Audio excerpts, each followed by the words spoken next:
আবারও আল নাসেরের সাথে ৬-০ গোলে হেরেছে ইন্টার মায়ামি। ব্রাজিলিয়ান তালিস্কার হ্যাটট্রিকে লজ্জাজনক হার উপহার দিয়েছে ইন্টার মায়ামিকে।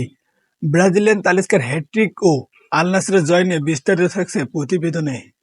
প্রাক মৌসুম প্রস্তুতিমূলক টুর্নামেন্ট রিয়াদ সেজন কাপে লিওনেল মেসির ইন্টার মায়ামিকে গোল বন্যায় ভাসিয়েছে ক্রিস্টিয়ানো রোনালদোর আল নাসর।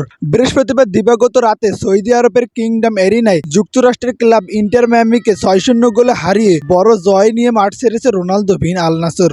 মেসি ও রোনালদোর লড়াই দেখার জন্য ফুটবল বিশ্বে অধিক আগ্রহে বসে থাকে এবং কি ম্যাচটি ছিল মেসি ও রোনালদোর শেষবারের মতো লড়াই, কিন্তু ইনজুরির কারণে এই ম্যাচে নামা হয়নি তাদের। তবে ম্যাচের ৮৩ মিনিটে মেসি মাঠে নামলেও রোনালদোকে মাঠে দেখা যায়নি। ম্যাচের শুরু থেকে মিয়ামিকে চেপে ধরে আল নাসর, যার ফলে ম্যাচের ৩য় মিনিটে ওতাভিওর গোলে এগিয়ে যায় স্বাগতিকরা। ১০ম মিনিটে ব্যবধান দ্বিগুণ করেন তালিস্কা। ওতাভিওর ক্রস থেকে দারুণভাবে জাল খুঁজে নেন এই ব্রাজিলিয়ান। এরপর ২ মিনিট পরে নিজের অর্ধ থেকে চোখ ধাঁধানো এক শট দিয়ে তৃতীয় গোলটি করেন আইমেরিক লারপতই। প্রথমার্ধে আর ব্যবধান বাড়াতে পারেনি আল নাসর, তবে বিরতির পর হ্যাটট্রিক পূরণ করেন তালিস্কা ৫১ মিনিটে পেনাল্টি থেকে এবং ৭৩ মিনিটে স্বদেশী অ্যালেক্স তেলেসের পাস থেকে মায়ামির গোলরক্ষককে পরাস্ত করেন তিনি। তার হ্যাটট্রিক পূরণের আগে অবশ্য দলের হয়ে পঞ্চম গোলটি করেন মেহমেদ মারান। ষষ্ঠ গোল হজম করার ১০ মিনিট পরেই মেসিকে মাঠে নামান মায়ামির কোচ টাটা মার্টিনো। যদিও তখন মেসি খুব জাদুকরি কিছু করার উপায় ছিল না, আর সেটা হয়নি। তাই কোনো জয় ছাড়াই সৌদি আরব সফর শেষ করলো